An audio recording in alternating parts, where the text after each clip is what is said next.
Excellencies, ladies and gentlemen, good afternoon. On behalf of UNESCO, I would like to welcome you once again to your house, the House of UNESCO. I would like to thank also the permanent delegation of Thailand for organizing today's event and their efforts for this, let's say, outstanding contribution to the culture of peace. My name is, as it was mentioned, Mertat Shabahang. I am the program specialist in charge of UNESCO Silk Road program, and that's a pleasure for me to moderate today this panel discussion this afternoon. Indeed, we are opening this roundtable in line with the UNESCO's mandate for promoting the culture of peace and also the intercultural dialogue. As you may know, UNESCO has been involved and also is engaged to the promoting or promotion of culture of peace since more than half a century through different initiatives.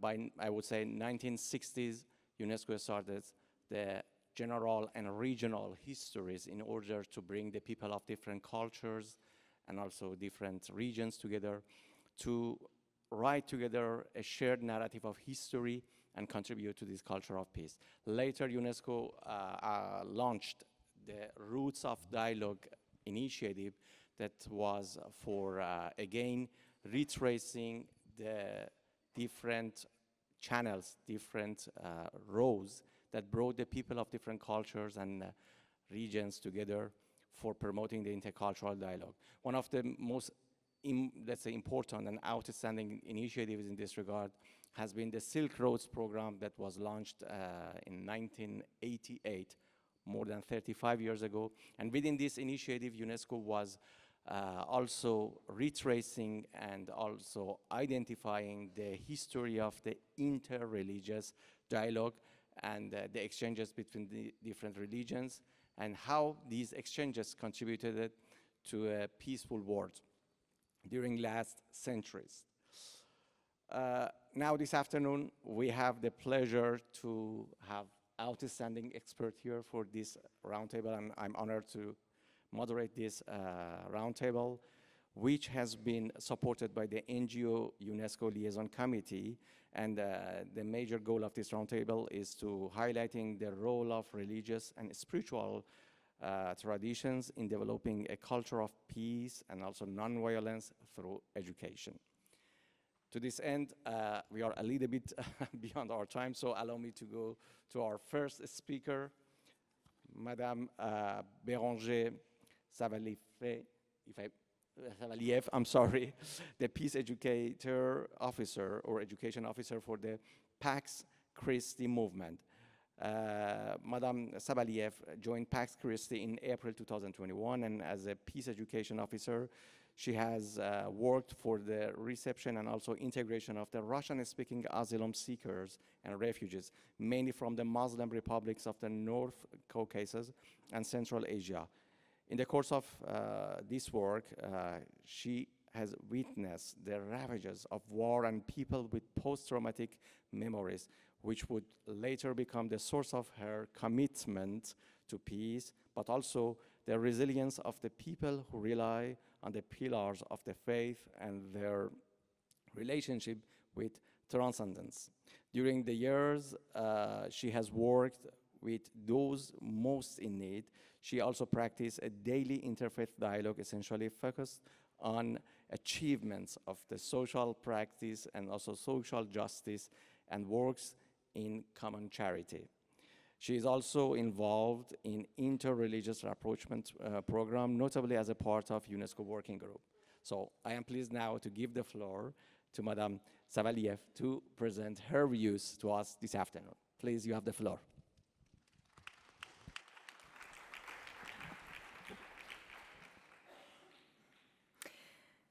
Alors, avant de commencer, permettez-moi de remercier, au nom de toutes les ONG qui constituent le groupe de travail sur le dialogue interreligieux à l'UNESCO, la délégation permanente du Royaume de Thaïlande, l'Organisation mondiale des bouddhistes et l'association PHHD pour l'organisation de cette table ronde.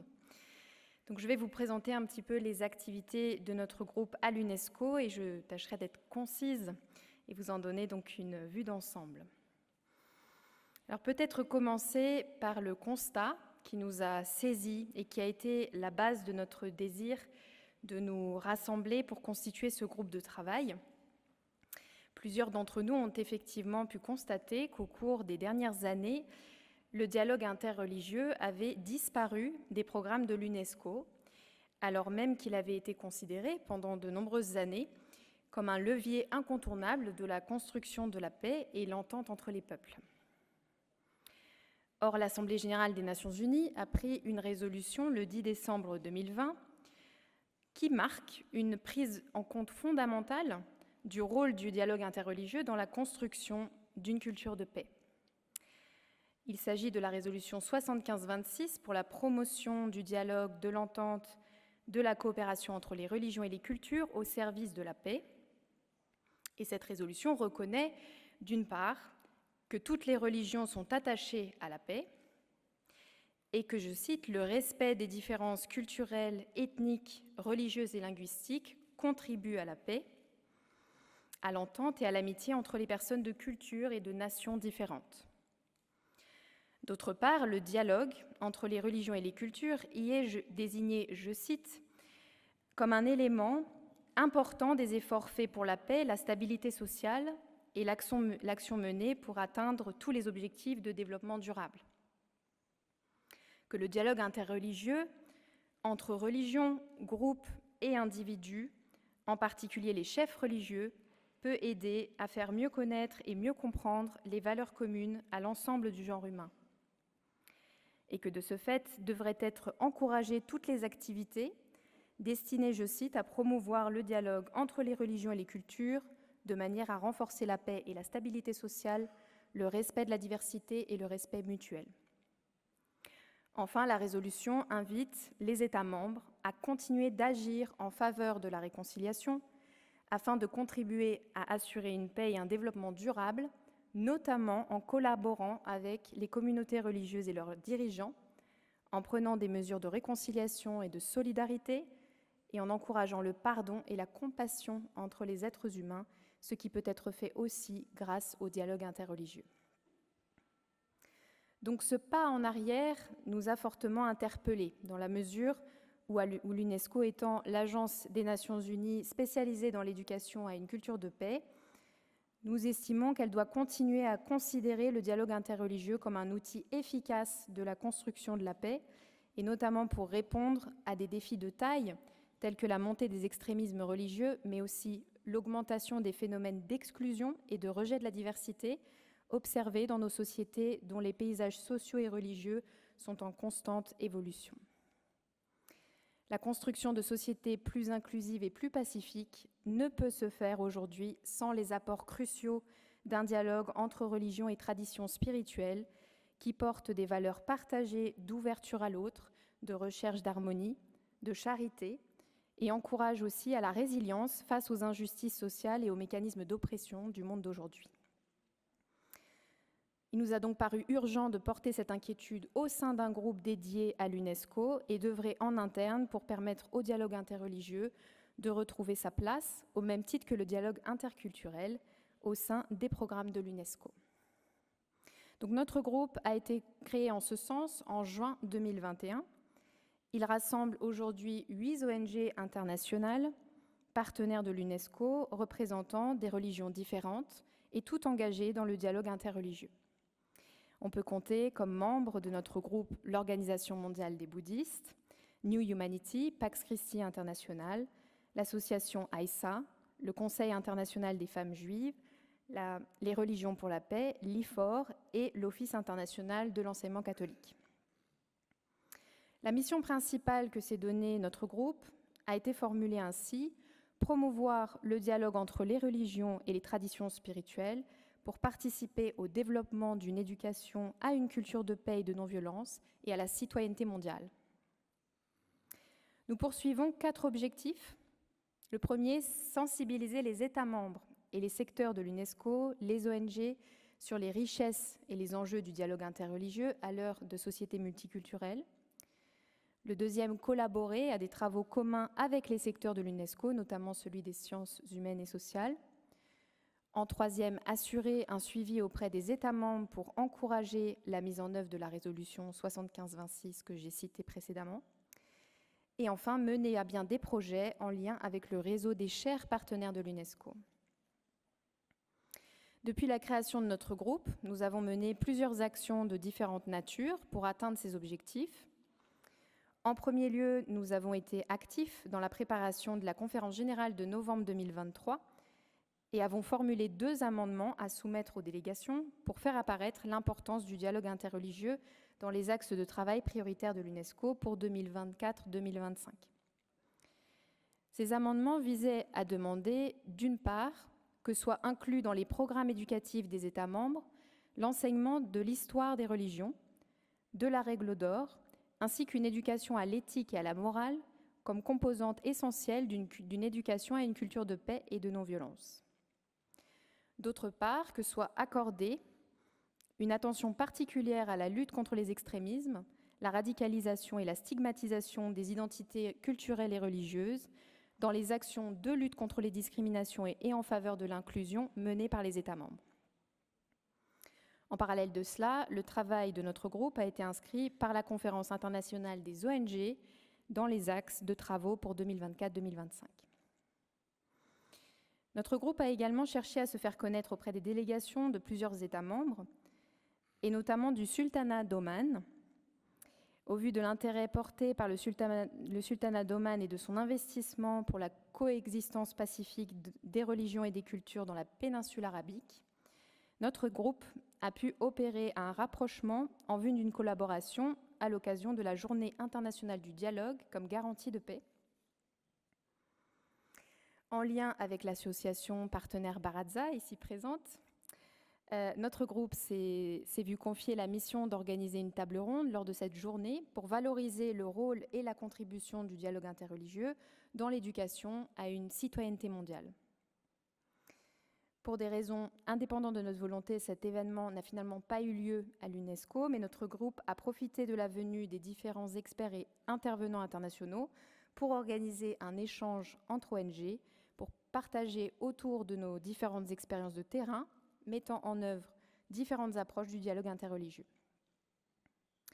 Pour vous donner un exemple, Pax Christi a présenté lors de cette rencontre des initiatives de son organisation membre Africa Reconciled, qui œuvre pour la paix dans la région en guerre des Grands Lacs, en République démocratique du Congo.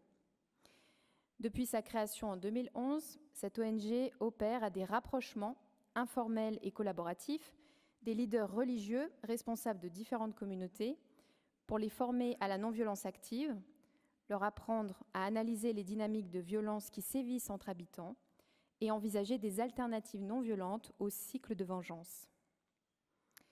Dans ce pays qui compte plus de 450 tribus, la religion a une part prépondérante dans la vie des citoyens et ne peut être en aucun cas écartée des efforts de paix, tant les leaders religieux y font figure d'autorité, mais aussi de pont entre membres de la classe politique dirigeante et les populations locales qui fréquentent les mêmes lieux de culte mais ne se côtoient pas. Africa Reconciled organise également des rencontres pour encourager les leaders religieux à prendre leurs responsabilités dans l'accompagnement de leurs jeunes, en créant des espaces de règlement pacifique des conflits et en les aidant à mener des projets entrepreneuriaux pour réduire le taux d'enrôlement de ces derniers dans les bandes armées. New Humanity vous présentera tout à l'heure aussi, dans la suite de cette table ronde, une expérience sur des écoles qui pratiquent le dialogue interreligieux. Les autres ONG de notre groupe sont toutes riches de projets qu'elles mènent sur le terrain et qui montrent que le dialogue interreligieux est effectivement promoteur de paix. Alors, comme nous n'avons malheureusement pas le temps de donner d'autres exemples d'expériences concrètes, nous pourrons vous fournir d'autres témoignages à travers le travail d'éditorial que nous sommes en train de réaliser en ce moment, visant à sensibiliser et faire découvrir au secteur de l'UNESCO et aux délégations le travail de nos ONG sur le terrain. Et nous envisageons la création d'un outil commun qui sortira en mars 2025 sous forme de journal et qui inclura des contributions écrites sur l'apport des religions dans les réflexions identifiées comme prioritaires pour l'UNESCO, comme par exemple l'usage de l'intelligence artificielle, celui des réseaux sociaux, sur des initiatives aussi interreligieuses pour la défense de l'environnement et soutenir l'écologie intégrale. Enfin, notre groupe travaille au développement de synergies et de collaboration avec d'autres groupes spécialisés dans le dialogue interreligieux qui œuvrent dans d'autres instances internationales. Par exemple, la plupart de nos ONG ont des représentants ou sont déjà présentes au Conseil de l'Europe et participent à l'un des 8 comités thématiques dédiés au dialogue interreligieux et interculturel. À New York, par ailleurs, New Humanity est également présent et actif au sein du Conseil consultatif interconfessionnel des Nations Unies, qui réunit des responsables religieux au niveau institutionnel. Comme le disait l'académicien français Amin Malouf, face à un monde en mutation, la question n'est pas tellement de savoir si nous allons vivre ensemble, la question est plutôt de savoir comment allons-nous vivre ensemble. Dans un monde globalisé en proie à des crises et des guerres qui détruisent et auront un impact sur de nombreuses générations, cette question du comment est en effet essentielle pour penser l'avenir et nous souhaitons que le dialogue interreligieux fasse partie intégrante des réponses pour le construire.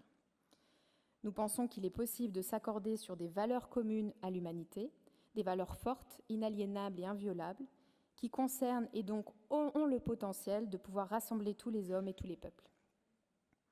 En choisissant dans l'intitulé de cette table ronde de parler de la religion comme source de force dans un monde difficile, vous avez pris le contre-pied, et nous vous en remercions, de beaucoup de représentations partielles qui tendent à faire ou à voir dans les religions plus un problème ou une source de malaise ou de conflit qu'une source d'inspiration, de pacification, voire une solution pour promouvoir et penser ce que devrait être une culture de paix.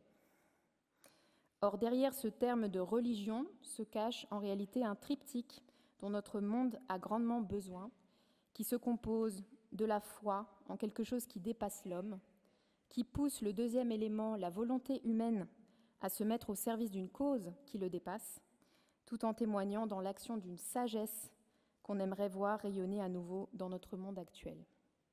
Foi, volonté humaine et sagesse. L'UNESCO doit porter cette question auprès des États membres. C'est le message que nous souhaitons porter pour cette table ronde. Je vous remercie.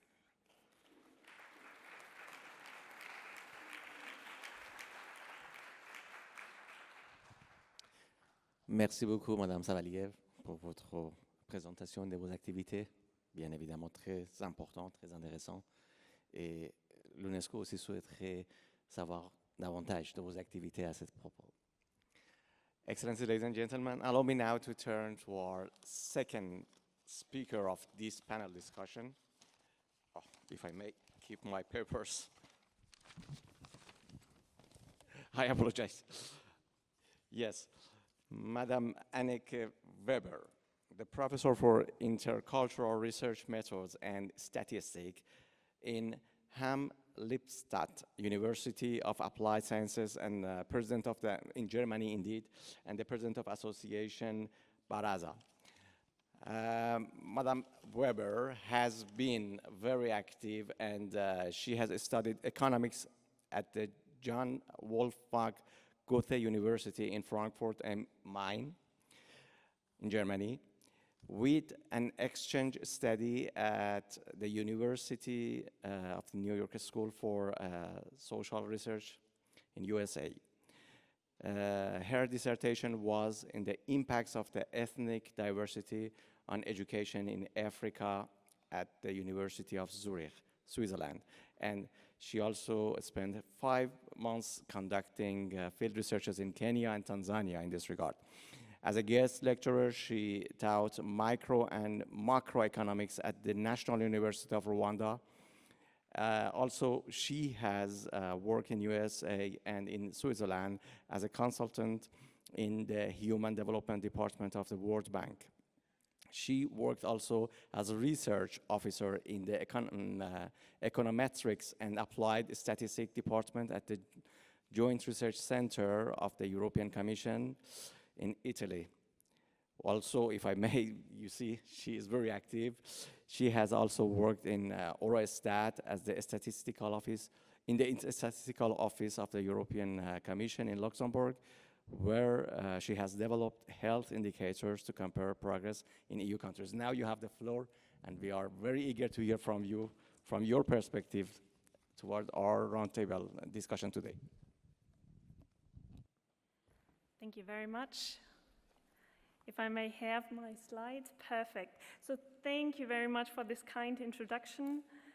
And ladies and gentlemen, distinguished guests and esteemed colleagues, it is a profound privilege to stand before you today at this vital roundtable organized by the NGO-UNESCO Liaison Committee.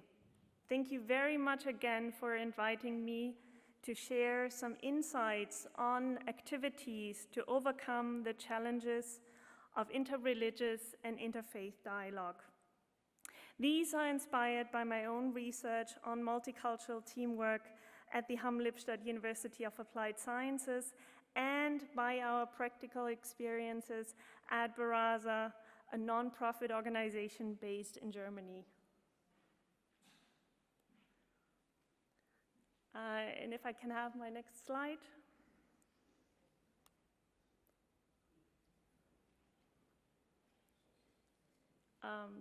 Okay. May I ask you help our technicians?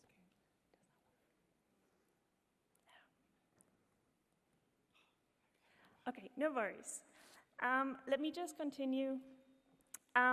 We gather at a pivotal moment in history, one characterized by unprecedented challenges that threaten our global peace and harmony.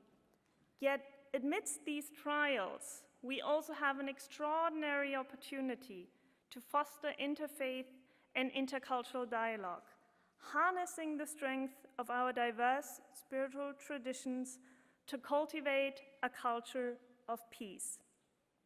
The theme we're addressing today, religion, a source of strength in a challenging world, invites us to reflect on how our faith can serve as beacons of hopes, guiding us toward shared human values. In a world often marred by divisions, the activities of organizations like ours demonstrate how dialogue can transcend boundaries, fostering understanding and collaboration among different faiths. Interfaith dialogue is not merely an act of goodwill. It is a necessity in our increasingly interconnected world. As we witness rising tensions rooted in religious misunderstandings and conflicts, we must actively seek common ground. The current geopolitical climate reminds us of the urgent need for a compassionate dialogue and cooperation. Each faith tradition carries profound wisdom and moral teachings that can guide us in our quest for peace. While the need for interfaith dialogue is evident on a global scale, it is equally important to recognize the role of education in fostering these values from a young age. Educational activities for children, whether in formal schools or non-formal settings, serve as crucial environments where they can develop a deep understanding and respect for diverse religious and cultural perspectives. Research has consistently demonstrated the vital role of education in promoting intercultural and interfaith tolerance. Studies show that educational programs designed to foster cultural understanding and empathy significantly reduce prejudice and stereotypes among children. Furthermore, integrating intercultural dialogue into both formal and informal learning environments has been proven to enhance social cohesion and prepare young people for more diverse and inclusive societies. More importantly, studies indicate that early exposure to diverse cultures and beliefs is instrumental in shaping attitudes towards tolerance and acceptance. Academic research reveals that children who are exposed to multicultural education are more likely to develop positive attitudes towards peers from different backgrounds. This foundational understanding can significantly reduce prejudice and cultivate a sense of belonging among children. So the question remains, how can we effectively implement these educational strategies? Academic research highlights the effectiveness of artistic methods in fostering interfaith dialogue by encouraging creative expression and empathy. Studies have shown that arts-based approaches such as theater, music, and visual arts allow participants to explore and communicate diverse perspectives in a non-confrontational way. Research also supports the integration of life skills training, such as emotional intelligence, critical thinking, and interfaith differences. Together, these methods have been proven to enhance mutual understanding, reduce prejudice, and promote lasting dialogue between different faith communities. These are the research findings that we have used at Baraza to develop our approaches. At Baraza, we firmly believe that education is the unshakable foundation upon which lasting peace is built. Baraza, which translates to council in Swahili, is a council for mutual understanding. Our nonprofit organization is dedicated to nurturing intercultural and interfaith understanding and cooperation through a global network of committed individuals and communities. Our mission is to create opportunities for learning and dialogue, fostering an environment where ideas can be shared to advance peaceful relations among different, diverse cultures and faiths. Through our various activities, we aim to break down barriers and build bridges of understanding. Our vision is ambitious, yet vital. We strive for the pursuit of respect and acceptance across the world. We envision a future where societies are equipped to promote universal human values, creating a foundation for harmony and collaboration. By empowering individuals and communities to embrace diversity, Baraza is committed to contributing to a more peaceful and inclusive world. Having shared our vision for a more inclusive and peaceful world, I would now like to highlight concrete ways in which Baraza brings this vision to life. Let me therefore introduce two of our key initiatives: the coloring book on world religions and our unity training book. The first key activity is our coloring book on world religion, and you might have already found a complimentary copy on your desk, and this is a short video on this. So that kids can learn about the world's major religions in an entertaining way.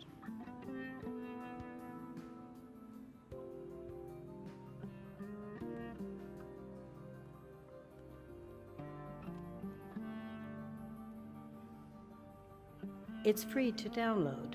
Printed copies can be ordered online. We're hoping to raise enough funds to have it produced in many more languages, with printed copies for sponsors to give away themselves. Thank you very much. So feel free to take the copy of the coloring book home. The coloring book is thoughtfully crafted to introduce children at kindergarten level to diverse faith in a way that is both engaging and easy to understand.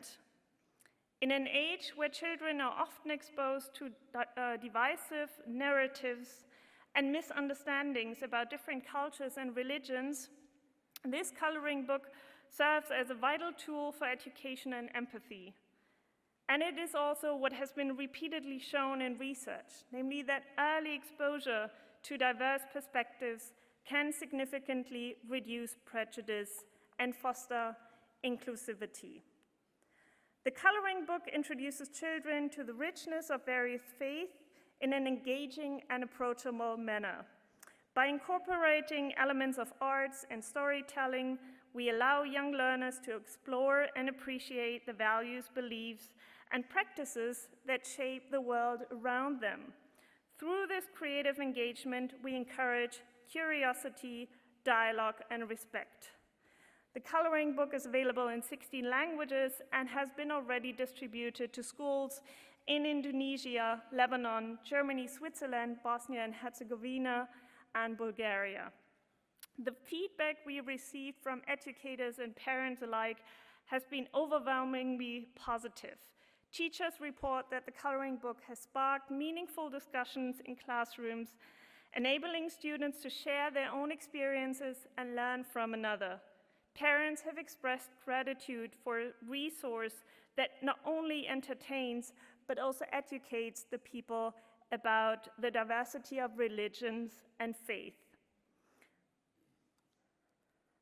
A second example of the educational activities at Baraza to promote intercultural dialogue is our Unity Youth Leadership Training Program. The Unity Training Program empowers young leaders to engage in constructive dialogue and community building, equipping them with essential life skills like confidence, critical thinking, and empathy. In an era where divisive rhetoric often overshadows meaningful conversations, fostering a generation that values inclusivity and collaboration is crucial. Through Unity, we prepare youth to tackle complex global challenges, turning obstacles into opportunities for connection and unity. Unity stands for Understand, Navigate, Inclusive Teamwork, and You, and encapsulates the core ideas of this life skills initiative. As our flagship program, Unity provides a unique encounter-based learning environment designed to cultivate open-minded, capable, and resilient citizens ready to face societal challenges. It builds self-confidence and prepares young people for life by promoting positive values of integration and diversity, turning participants into assets for communities. Unity has been piloted in Germany, the UK, and India.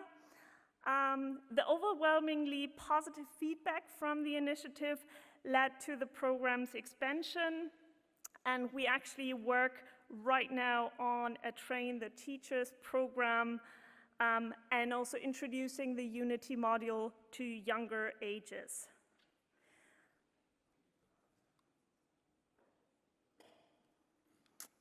One of the key aspects of Unity is its ability to nurture positive relationships between participants from different religious, spiritual, and humanistic traditions. It promotes networking and mutual respect, ensuring that participants, regardless of their religion or worldview, can engage fully in the program. This is again consistent with the scientific research showing that youth leadership training programs significantly enhance interpersonal skills, civic engagement, and awareness of social issues, preparing participants to become active, compassionate leaders. In addition to fostering respect and networking, Unity's approach deepens its impact by creating a unique space where young people can openly share experiences and perspectives across diverse backgrounds. Through workshops, discussions, and collaborative projects, participants learn to value empathy and understanding. The program also emphasizes cultivating a sense of agency among young people. By encouraging them to take on leadership roles, we help them recognize the potential to drive positive change within their communities.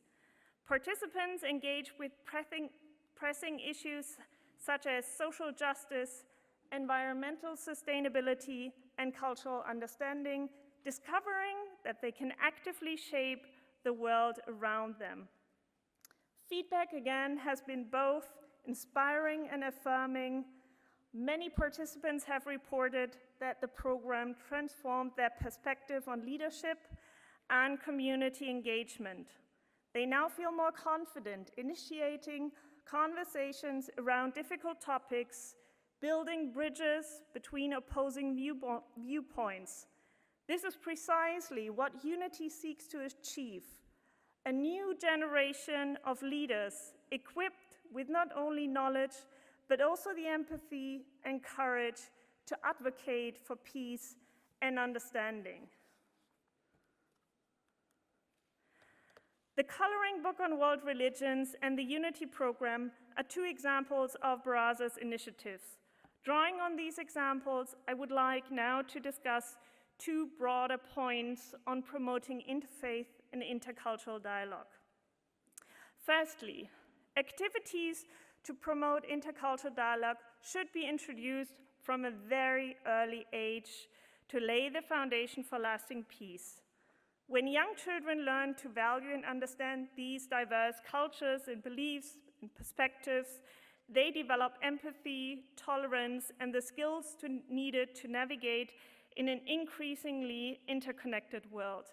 As we strive for a future where differences are celebrated rather than feared, it is important to remember that the youth are not just the leaders of tomorrow, they are the change makers of today. Programs like Unity and the coloring book inspire young people to embrace their roles as ambassadors of peace, fostering a culture of understanding that transcends borders and beliefs. Early exposure to intercultural dialogue shapes how children perceive differences, replacing fear or prejudice with curiosity and respect, ultimately creating a generation inclined to embrace diversity and collaborate across cultures. By prioritizing these values in an early education, we help build a future rooted in harmony and mutual respect. Educating children in intercultural and interfaith tolerance is not just an option, it is an imperative. By equipping the next generation with the tools to appreciate diversity, we lay the groundwork for a more peaceful and inclusive society. The second point that I would like to make centers on the question, who is needed to carry out this crucial work? And here, all of us at this roundtable will agree that NGOs are vital in facilitating these educational experiences of children.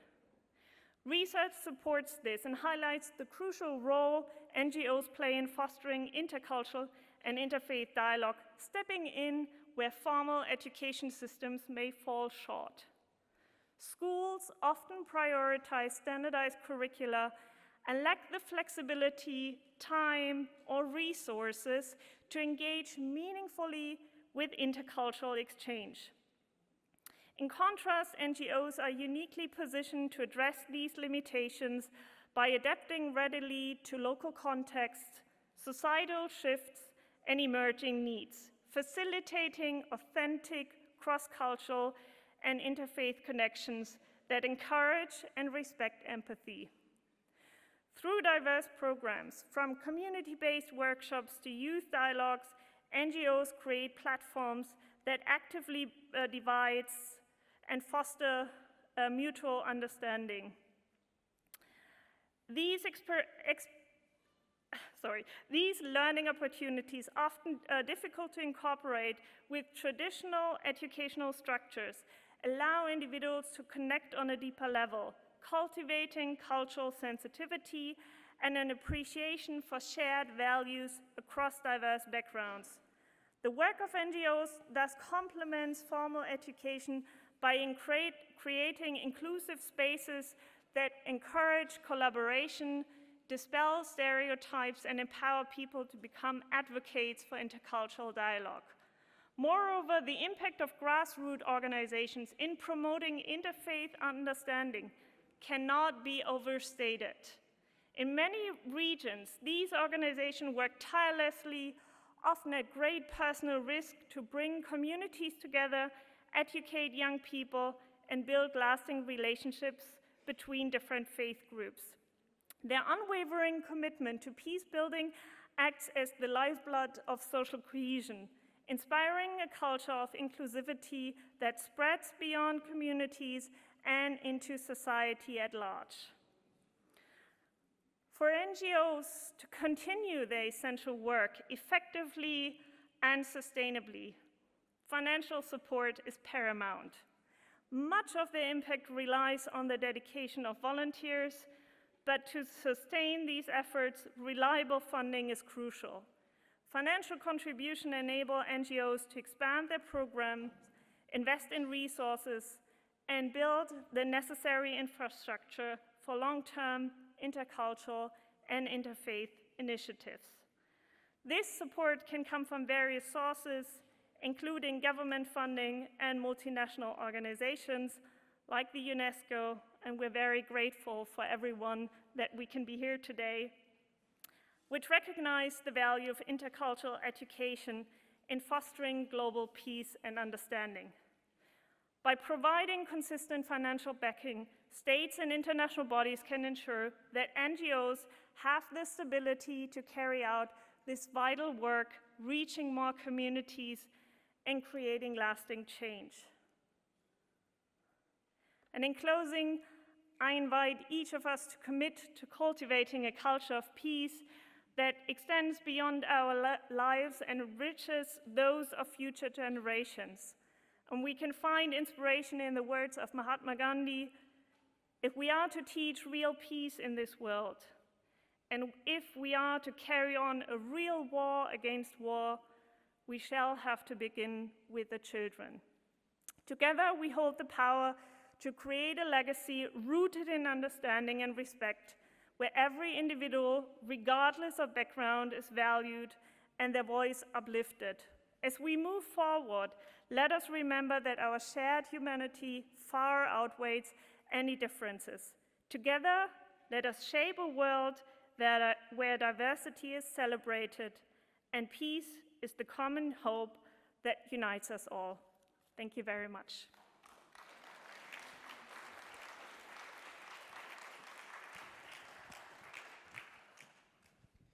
Thank you very much, Madam Weber, for your precise presentation of the work of the Brazza Association, as well as especially the importance that you accord to the education and cultivating the culture of peace. Indeed, as you certainly know, the founding chart of UNESCO is, as the words start in the human mind, it is in the human mind that we have to cultivate the culture of peace. And indeed, in different fields, including in the inter-religious dialogue, UNESCO accords very, very high importance to the educating and cultivating the culture of dialogue and interreligious, intercultural dialogue in the different age levels, including children.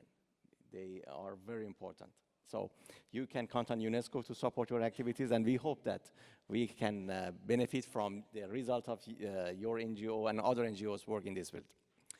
Now, allow me to give the floor to Madam Maria Teresa Siniscalco from Italy.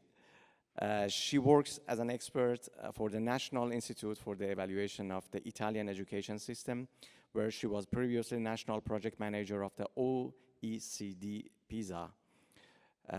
Also, currently, she coordinates the EDU, an international network of experts in pedagogy and educational science of the NGO of the New Humanity.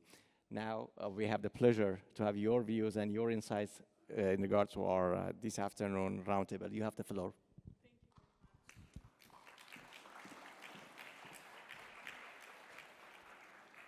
Thank you very much.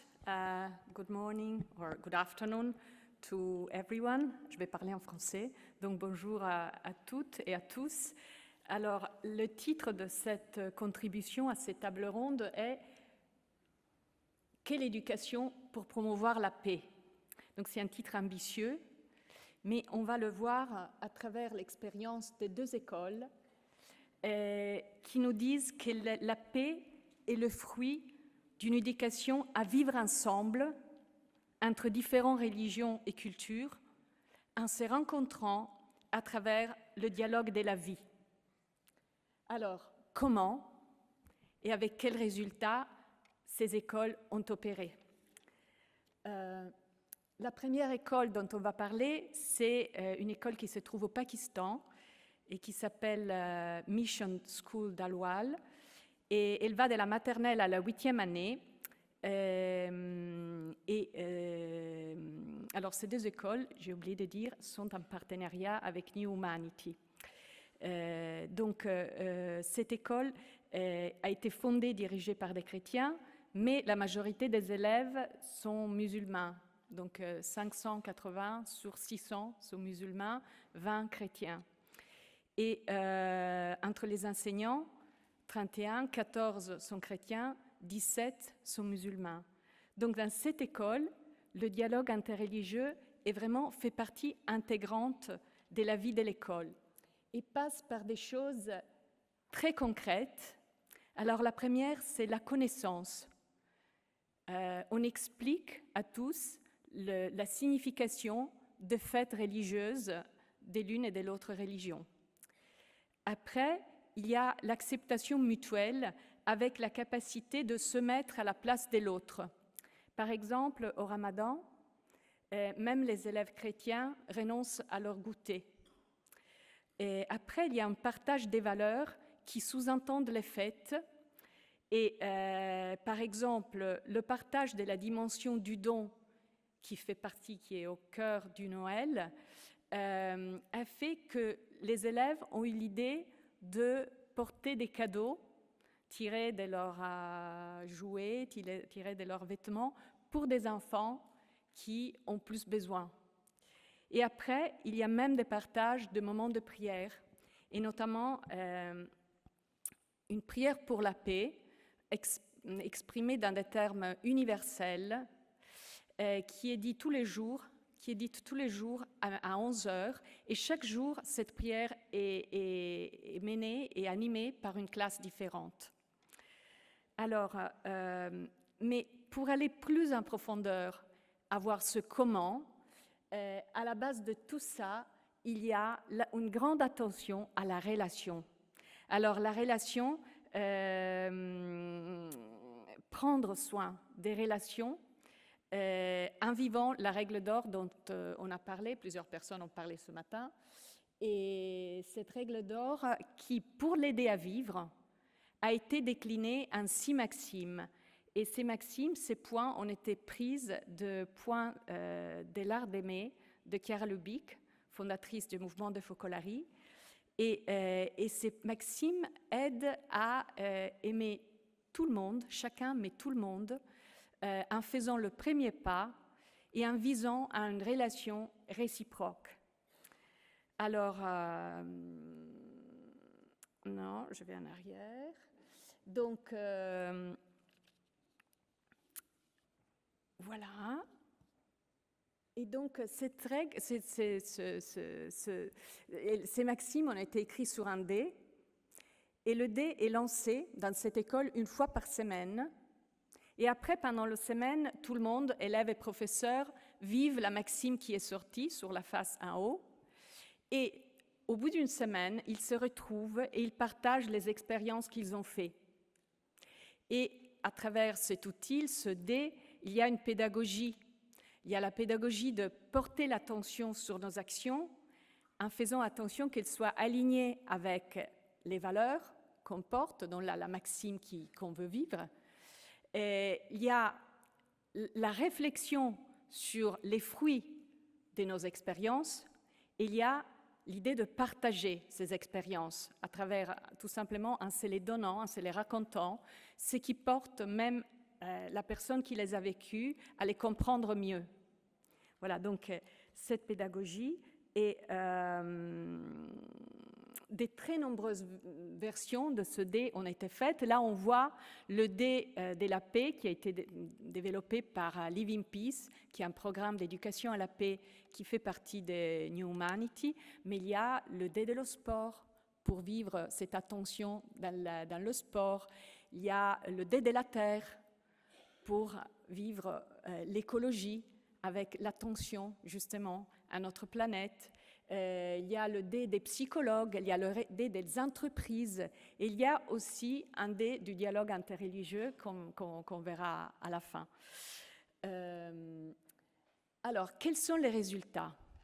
Les résultats, en premier lieu, sont un climat positif dans l'école. Et nous savons par la recherche combien un climat positif, un climat relationnel positif, a un impact sur les résultats. Et ça, c'est le cas, effectivement. Les résultats de cette école sont positifs, et non seulement les résultats académiques, mais aussi les résultats sur le plan socio-émotionnel. Donc, les enfants, par exemple, apprennent à créer un climat accueillant et sont eux-mêmes ceux qui aident les nouveaux élèves qui arrivent à entrer dans cette dimension d'attention à l'autre et de respect. Premier point. Deuxième point, il y a un changement de mentalité. Un changement de mentalité des élèves, mais aussi des familles. Parce que les parents remarquent qu'il y a des changements dans leurs enfants, dans le comportement, dans les attitudes, et donc vont questionner l'école. Mais qu'est-ce que vous avez fait? Et donc, ils sont présentés avec cette attention à la relation, le D de la paix, et elles aussi rentrent dans cette dynamique et sont impliquées dans la vie de l'école. Après, il y a le fait que les enseignants, les familles et les élèves forment une communauté. Et après, il y a une reconnaissance par la société extérieure. Donc les enseignants sont respectés dans la ville, les nouveaux arrivants demandent s'ils peuvent inscrire leurs enfants dans cette école, etc. Beaucoup de petites expériences. Et après, il y a aussi un impact durable, c'est-à-dire les élèves qui reviennent après des années dans cette école disent que ce que leur est resté, c'est vraiment cette attention à la relation. Et comment ça a été remarqué même là où ils sont allés vivre, dans leur lieu de travail.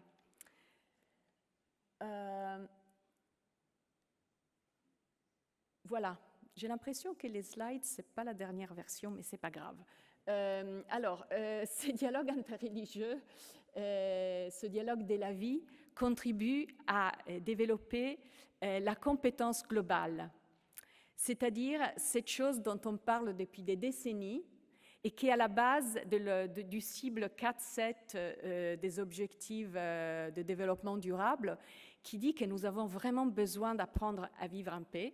Hein. Et cette compétence globale a été déclinée en 4 compétences, en 4 capacités, récemment par l'OCDE. Et cette définition a été acceptée par 79 pays.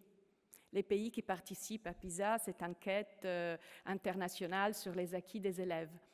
Et alors, quelles sont ces 4 dimensions? Il y a la connaissance des réalités interculturelles, il y a la capacité de comprendre et apprécier le point de vue de l'autre, se mettre à la place de l'autre, il y a la capacité d'interagir avec respect, et il y a la capacité d'agir de manière responsable pour le bien-être de tous. Donc voilà, on voit que ces dimensions qui font partie de cette compétence globale qui est tellement importante sont intégrées dans la vie de cette école. L'autre école est l'école maternelle Rayon de Soleil en Slovénie. Elle a été fondée il y a 20 ans par des chrétiens. Il y a 110 élèves. 107 sont chrétiennes et 3 sont musulmans. Et dans l'équipe, les membres du personnel, seulement 2 sont musulmans. Donc ici, les proportions sont inversées par rapport à l'école précédente. Mais même cette école a senti le besoin de faire une démarche d'ouverture sur le monde et de dialogue interreligieux. Et donc, comment ils ont entamé cette démarche qui a vraiment est arrivée à une connaissance profonde de l'autre. Alors, tout d'abord, des choses très concrètes. Manger ensemble en partageant des plats traditionnels des différentes cultures. Partir ensemble en voyage ou en vacances. Célébrer les fêtes religieuses de l'autre. S'inviter à dîner adaptant sa propre cuisine à la culture et à la religion de l'autre, passer du temps ensemble et discuter des questions de plus en plus personnelles. À la fin, vraiment, ils ont parlé des choses très personnelles, divisées en groupes de femmes, en groupes d'un côté les femmes, d'un côté les hommes, en parlant des choses qu'ils n'avaient même pas partagées dans leur propre communauté. Alors, tout cela construit des relations, élimine la distance et génère de la confiance. Alors, mais en plus de cela, cette école a voulu faire une réflexion sur le parcours de dialogue qu'ils avaient fait. Ils ont vu que dans ce parcours de dialogue interreligieux, il y avait 6 étapes. La première étape est celle où il n'y a pas de dialogue. Il y a des tensions, il y a des conflits. Dans la deuxième étape, il n'y a pas de conflit ouvert, mais l'autre est ignoré. Chacun vit replié sur son propre groupe. Dans une troisième étape, il y a tolérance, mais pas de véritable rencontre. Je sais que tu es là, je te tolère, nous pouvons vivre proches, à côté, mais il y a encore des malentendus et nous ne nous apprécions pas vraiment. Dans une quatrième étape, il y a une rencontre partielle. Nous nous rencontrons, mais subsistent des tabous. Beaucoup de choses ne sont pas abordées pour éviter des frictions. Après, il y a une cinquième étape où la rencontre est complète, les préjugés sont dépassés, mais on se rencontre autour d'un événement concret. On fait une fête ensemble, on organise une exposition, donc on est dans le domaine du faire ensemble. Et puis, il y a une sixième étape où il y a une vraie communion des vies. Et là, justement, je voudrais vous dire avec leurs mots, qu'est-ce qu'ils ont compris dans cette sixième étape qu'ils ont vécue. Dans cette sixième étape, on décide intentionnellement d'entrer dans un processus dans lequel on se met en jeu et on accepte d'être changé. C'est quelque chose que ce matin a été dit. Le vrai dialogue veut dire accepter d'être changé par l'autre. On se rend compte que nous pouvons être de meilleures personnes si nous sommes ensemble. Je laisse tomber l'idée d'être complet à moi-même, dans mon groupe, dans ma culture, et je laisse venir l'idée que dans la relation avec l'autre, qui est différent de moi, je grandis. Et donc, dans cette perspective, le dialogue interreligieux devient un acte de confiance dans la relation et implique de prendre le risque d'être blessé, de s'ouvrir à la vulnérabilité et donc à la créativité. Donc, quelque chose de nouveau peut naître.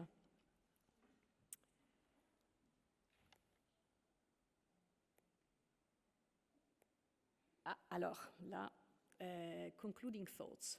Quelles sont les conclusions? C'est que c'est très intéressant, là il n'y a pas les slides, mais il y a eu une enquête internationale sur la compétence globale qui a été menée en 2018, à laquelle ont participé 27 pays. Et dans cette enquête, on a vu que quand on parle d'éducation interculturelle, dans 90% des cas, on parle de passage d'informations, des notions. Et seulement dans 30% des cas, on se réfère à des expériences de vie dans lesquelles les élèves rencontrent et expérimentent la culture de l'autre. Et c'est ces expériences-là qui vraiment mettent la base pour la capacité de vivre en paix, pour un dialogue fructueux. Une autre recherche les résultats ont été publiés la semaine dernière, jeudi, sur les compétences socio-émotionnelles, a montré que les élèves des 10 et des 15 ans qui déclarent avoir de meilleures relations avec leurs enseignants font preuve de meilleures compétences et en particulier une plus grande ouverture d'esprit. Donc les relations positives avec les enseignants sont à la base d'une plus grande ouverture d'esprit.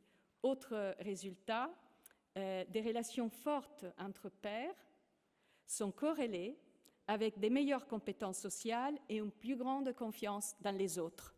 Donc on voit que les expériences vécues dans les écoles, la façon dans laquelle le dialogue interreligieux est vécu dans ces écoles, met vraiment la base pour des compétences fondamentales dont on a besoin pour vivre ensemble. Et dans les recommandations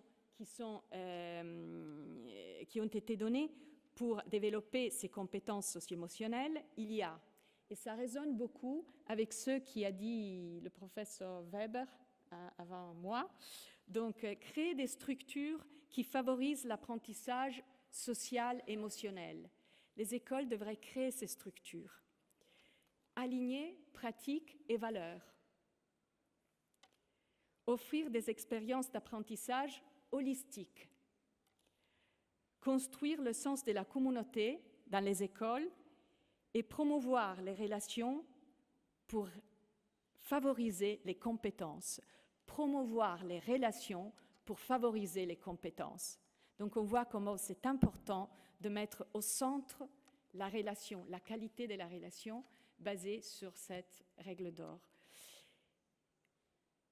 Alors, dans l'expérience de ces écoles, nous avons vu qu'il y a un pouvoir de transformation du dialogue interreligieux qui a un impact profond et durable sur les individus et sur la communauté. Et cette expérience du dialogue permet de réaliser ce que le secrétaire général des Nations Unies, Antonio Guterres, a souhaité lors de la cérémonie de la lampe de la paix en 2021. Il a dit « La tolérance ne suffit pas. Nous devons apprendre à nous respecter et à nous aimer les uns les autres et construire des ponts entre les principales religions du monde et l'un des projets les plus importants de notre époque. » Et nous voyons que ces écoles-là, ils font ça, ils construisent exactement ce pont. Et je voulais conclure avec une diapo, je vous la laisse imaginer, où il y a le D, la version interreligieuse du D de la paix, où ce D a été développé au Mexique par les représentants de 5 grandes religions, donc l'islam, le judaïsme, le bouddhisme, le christianisme et, je ne me rappelle plus le 5e, et l'hindouisme.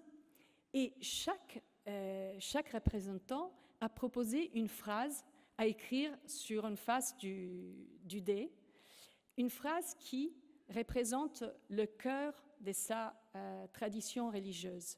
Après, chacun est parti avec son dé sous le bras et ils se sont revus au bout d'un mois et chacun a raconté les expériences qu'il avait vécues en vivant les maximes, les phrases des autres religions. Et ça a été un moment où on expérimente la communion, justement, grâce à la diversité, là où il y a un dialogue ouvert. Voilà, et c'est ça que ces écoles proposent. Et ce matin, à la fin de la table ronde, Monsieur Jalali a dit qu'est-ce qu'on peut faire en dehors de cette salle. Voilà, ces écoles nous disent quelque chose comme les expériences de Baraza avant ou de Pax Christi. Merci.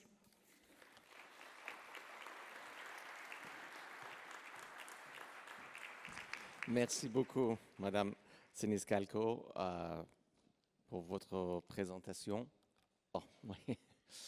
Et bien évidemment, le respect mutuel là aussi, c'est un des, on peut dire, piliers du dialogue interreligieux et interculturel. Et encore une fois, via différents programmes que l'UNESCO actuellement réalise, la question de respect mutuel et non seulement respect, mais aussi apprendre mutuellement l'un l'autre fait partie de nos activités. Et les 2 exemples que vous avez montrés, les 2 écoles au Pakistan et aussi en Slovaquie, ça nous permettra aussi de voir concrètement comment on peut créer cette situation, cette circonstance pour le dialogue et pour le respect parmi les enfants. Donc, Je vous remercie au nom de l'UNESCO et on aimerait avoir plus d'informations concernant vos activités. Well, allow me now to turn to our fourth speaker of this panel discussion, Mr. Yoshiharu Tomatsu, executive member of the WFP and chair of the World Conference of Religions for Peace in Japan. Mr. Tamatsu graduated from the Taishu Buddhist University School, and after taking Buddhist priesthood, studied at Harvard Divinity School in the United States and within the field of the theological studies in applied theology, bioethics, and engaged Buddhism. He was a professor at the International University of Medicine and Welfare, teaching at medical school for bioethics and technology. Moreover, he is the former chair of Japan Buddhist Federation, Japanese Association of Religious Organizations. And presently, he is the chief priest of the Shinkoin Temple, chair of the Religions for Peace Japan, and executive committee for the World Fellowship of Buddhists. He is also working for religious affairs as a government committee member. Now we have the pleasure to hear from Mr. Tomatsu in a very interesting subject, multi-religious approaches to the vital issues such as the ethics of artificial intelligence, one of the most important speaks. I'm going to cut to the first two paragraphs to make it short. Sure. I was late. Okay, you have the floor.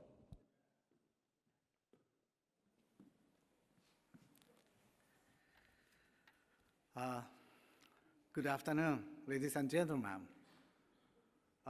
Frankly speaking, me and you, all of us, little bit looks tired, right? So I try to my speech shorter. And would you ask? I asked the translator. I started from a third paragraph. I cut the two paragraph because that two paragraph is just mentioned about the present situation, right? Now it's a time of a great change, or the AI is a most advanced technology for our everyday life or something like that, because everybody know about that. So now I'm going to go to the main issues. On this theme means like this multi-religious approach to vital issues such as the ethics of artificial intelligence towards united human value. So it is the, please start PowerPoint. Which one? May I ask the help of our technicians? How? Which direction I should? Should use this one? Okay. Oh, no. The PowerPoint has not started yet. Maybe our technician can start the PowerPoint. Okay, okay. Anyway, okay. On this theme, I would like to report on the project on AI ethics through interfaith dialogue conducted this year by Religions Peace for Japan, of which I am a chair. This year in July, Religions for Peace Japan, together with the Pontifical Academy for Life, the Abu Dhabi Peace Forum, and the Chief Rabbinical Committee in Israel, organized an international conference called AI Ethics for Peace, World Religions Committed to the Roma Call in Hiroshima. The conference was attended by 50 religious leaders from all over the world, business leaders such as President of Microsoft and also the Cisco and IBM, and also by members of the Japanese government. The purpose of the conference was to further broaden the support for Pope Francis' initiative. Okay. The Roma Call for AI ethics, while the new technology of artificial intelligence has greatly benefited human life through its convenience and efficiency, it also has a negative impact that may lead to the loss of humanities. For example, there have been events where AI has contributed to racism and hate speech. The IMF also warns of a widening economic gap between those who utilize AI and those who are not. Furthermore, AI is utilized in weapons to commit cruel and inhuman acts. In response to this situation, the conference pledged that religious leaders and faith communities would like the initiative to establish ethical development in algorithm. This is called algorithmics for the protection of human dignity in the age of AI and for the sustainable development of humanity and the earth. It called on the international community to place the common good of humanity at the core of the development and operation of AI, the most advanced technology available, to ensure that no one is discriminated against and to preserve a sound global society for the future. Specifically, it calls for the following 6 principles.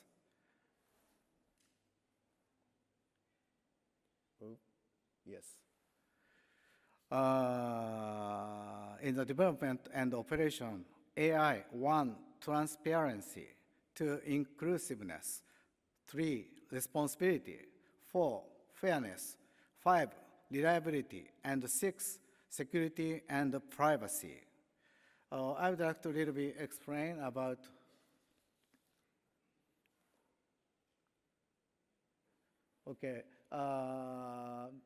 this is just at the front of the building at the time of atomic bomb.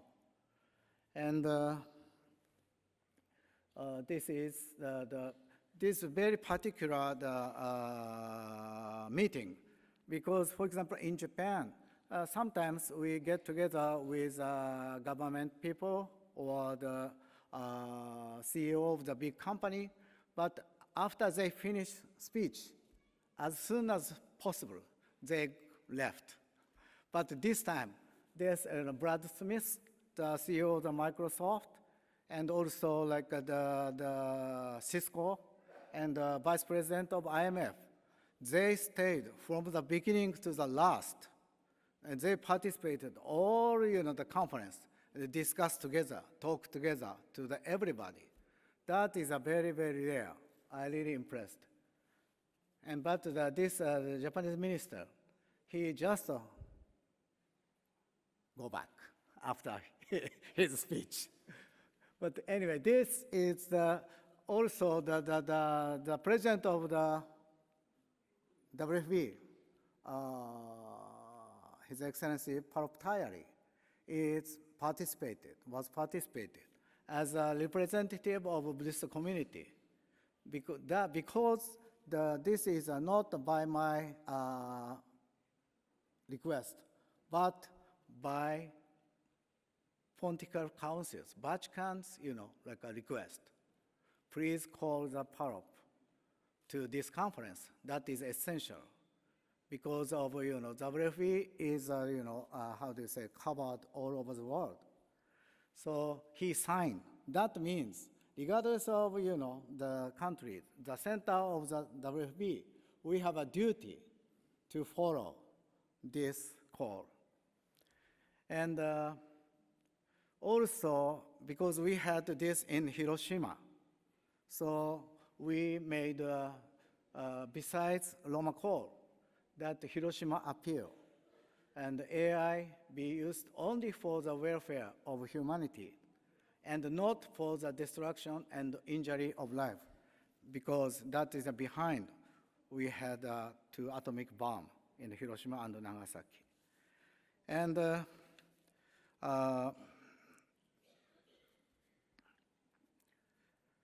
Anyway, in addition, 79 years ago, from the very place where the atomic bomb was dropped, the Hiroshima Appeal was adopted.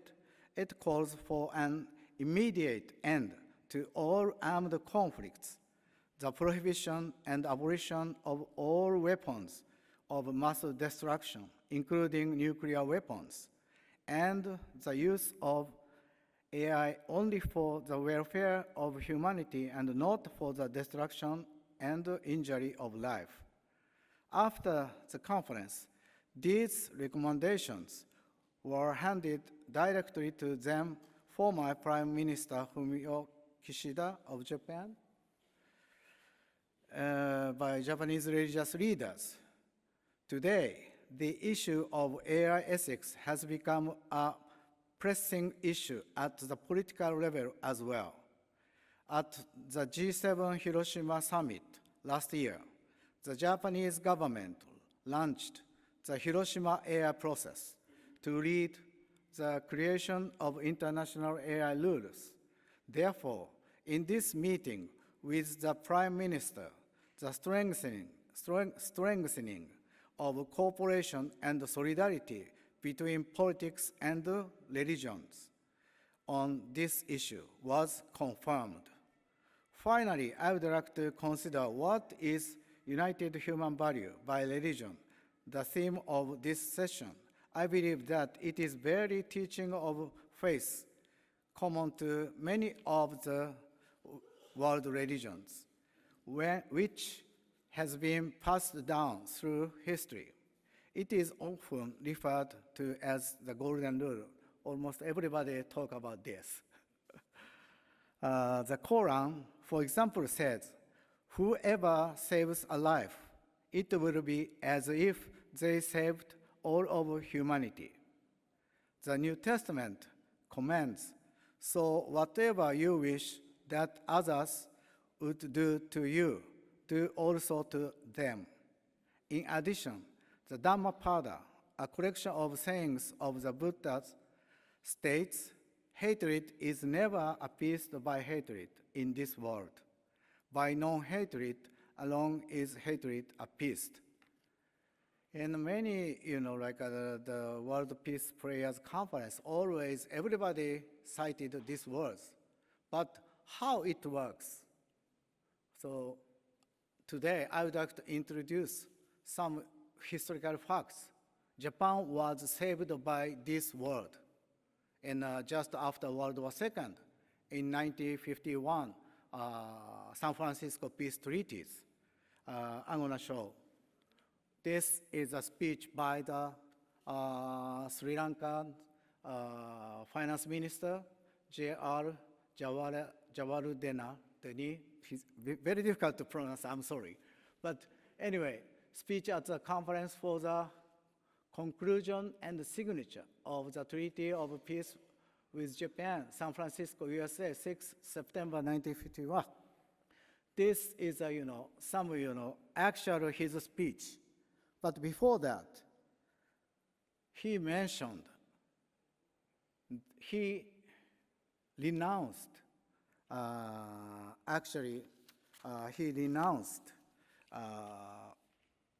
its claim for compensation against Japan. Because, of course, in international law, all countries who are damaged by Japanese military, they have a right. And Japan has to compensate. But he renounced. And he mentioned, we do not intend to do so, for we believe in the words of the great teacher whose message has ennobled the lives of countless millions in Asia, that hatred ceased not by hatred, but by love. It is a message of the Buddha, the great teacher, the founder of the Buddhism, which spread a wave of humanism through South Asia, Burma, Laos, Cambodia, Siam, Indonesia, and Ceylon, and also northwards through the Himalayas into Tibet, China, and finally Japan, which bound us together for hundreds of years with a common culture and heritage. This common culture still exists, as I found on my way visit to Japan last week, that is 1951. At that time, Japan didn't have anything, all lost. Industry, house, city, all lost. And he visited Japan, and he met leader of the Japan ministers of state, as well as private citizens from their priests in the temple. I gathered the impression that the common people of Japan are still influenced by the shadow of that great teacher of peace and wish to follow it. We must give them that opportunity. Actually, because of that, before his speech, the conference, is going on. Some country strongly insisted Japan should be separated into two, same like Germany. But after this, the speech, this is a New York Times reported. This is his speech. Noted Sri Lanka Finance Minister J.R. Jayawardena's speech, the voice of free Asia, eloquent, melancholy, and still strong with the tilt of an Oxford accent, dominated the Japanese Peace Treaties Conference today, because according to the report, all people give a standing ovation to him. So this is based on the Buddhist teachings and canon. And also the WFP adopted a resolution which supports 3 editions of Buddhist sacred canons from China and Korea preserved at Zojoji, Japan for MOW, Memory of the World, in UNESCO. And these canons are Buddhist basic texts for realizing peace spiritually and socially. The 3 editions of Buddhist sacred canons stored at Zojoji Temple in Tokyo as a product of 3 separate endeavors to print complete collections of these scriptures in China and Korea in the 12th century and 13th century, sought out by the political leaders of Japan in the early 17th century. Because of their value, they were donated to Zojoji at that time. What has been achieved as a unique preservation of 12,000 volumes of these religious materials in near perfect condition, really perfect condition, despite massive damage to Tokyo by earthquakes, fires, and wars, air bombing. In the modern period, Japan has printed 2 critical editions of Mahayana Buddhist canon by relying on this very material. As the first scholarly publication of Chinese language Buddhist canon using movable type, they have enabled widespread access to this literature throughout East Asia, supporting the preservation of Buddhism itself. Recently, this material has been digitalized, positioning it as a globally significant part of spiritual and cultural history for peace.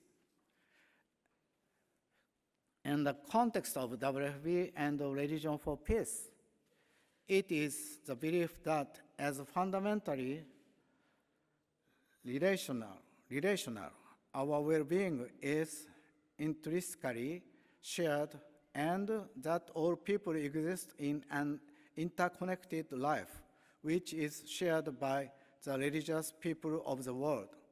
Because of the uncertain situation ahead, we must further pass on to today's world the traditional wisdom based on religions, love for humanities, as well as the knowledge gained from these practical activities of interreligious dialogue. We are indeed facing many problems now. However, I would like to present to our children a culture of peace and nonviolence, and a world in which no one is left behind. Since I am honored to have this opportunity to make a speech, I pledge my own devotion as an executive member of the WFB and a chair of Religion for Peace in Japan to this goal once again. Thank you very much for your kind attention. Thanks so much.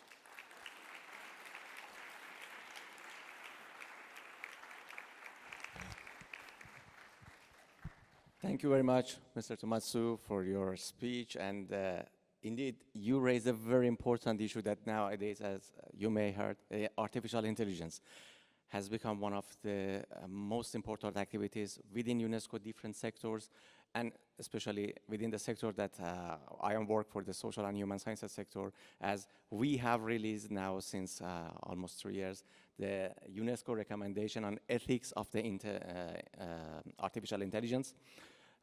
If, in case you haven't checked this document, I would suggest that you review this document, which is now becoming one of the worldwide references within the field of the artificial intelligence. And it's very, let's say, innovative approach toward the interreligious dialogue if we want to consider the artificial intelligence.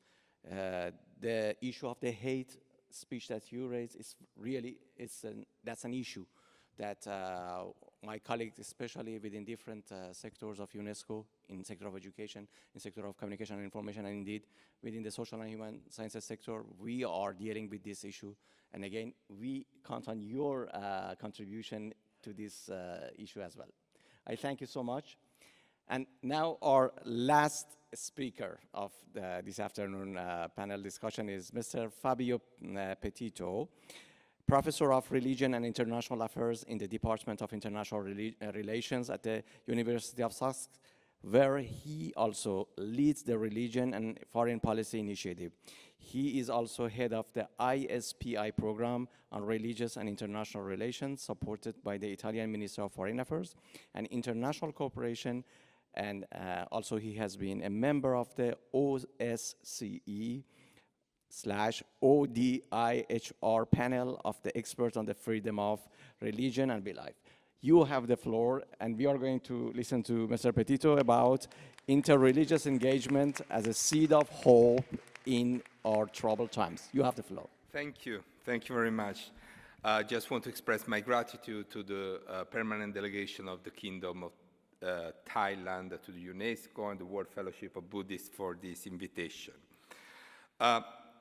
My approach will be more from the perspective of international politics and why this matters very much, that's my argument, to the broader picture. We live at the conjunction of two interlocking major crises. First, a planetary ecological and economic crisis, exemplified by the fact that with 5 years to go to achieve the 2030 UN Sustainable Development Goals, no country is on track to do so. The SDGs have become a sort of empty acronym, its central promise of leaving no one behind, an unfulfilled one in face of the enormous existential challenges of poverty, discrimination, environmental degradation, and access to resources. Secondly, a geopolitical crisis with wars that are, alas, proliferating, creating atrocity and devastation, and putting in danger what is left of the multilateral system of cooperation and humanitarian international law that was, with all its limits, an important positive achievement built on the tragedies of World War II and the Holocaust. And unfortunately, today, too often, religion seems to be at the center of this global scenario of crisis. Religious terrorism, religious persecutions, sectarian violence, religious nationalism, and even recently the return of the language of holy wars in Ukraine and the Israelo-Palestinian conflict. Religion is increasingly seen as part of the problem, at the heart of collective identity crisis, concern about social cohesion, as well as scenarios of insecurity and discrimination, being reinforced by the politician tendency to use religion as an identity marker, which defines territories as belonging to certain groups and not others. Now, all this is making it more difficult to live together in diversity and peace.